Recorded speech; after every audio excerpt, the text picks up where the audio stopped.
Years ago, I was on a medical mission trip in Cambodia, and we probably had a team of maybe 60 Christians, and there was one guy among us who was an atheist. I mean, we had invited him to go. You don't have to be a Christian to do a mission trip. And so he did come on out, and time went by, maybe, I don't know, maybe a week had gone by, and he finally was able to sit next to me on the bus. And as we're traveling out to one of the sites, he says, Pastor Nick, I got to tell you, you know, all these Christians on this bus, they keep telling me about this gospel, and, you know, quite frankly, I'm getting tired of it. And he says, what's the big deal? You know, why are they all, you know, just, you know, basically harassing me about this gospel thing? And I said, yeah, you've heard the gospel. I don't think you understand, because you would do the same thing. I said, let me help you out just a little bit here. You're an active duty airman, which means you live in the dorms on the base there.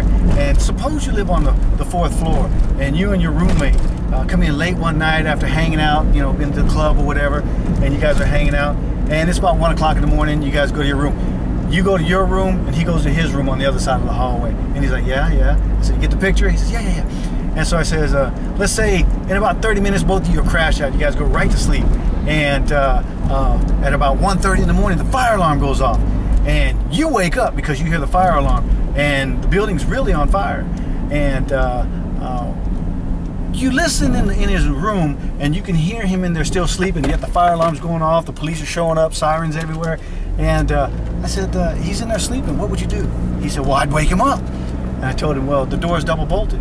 He said, well, I'd bust down the doors, get the jaws of life.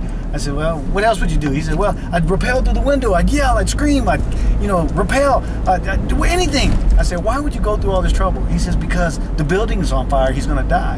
And I said, see, what these Christians are trying to tell you is that your building is on fire and you're gonna die, and they're trying to wake you up. And the man looked at me, he says, I understand. That makes a whole lot of sense. And the point is, we don't have to hide from the truth. Christians, we have the truth. It's a gift, and it's a privilege to share this truth with people. And so I encourage you, know the faith, share the gospel. We're commissioned to share the gospel. People are dying and going to hell every day because Christians, you know, need to get out and share this gospel aggressively. Think on these things. That is Philippians 4:8. God bless you. Bye.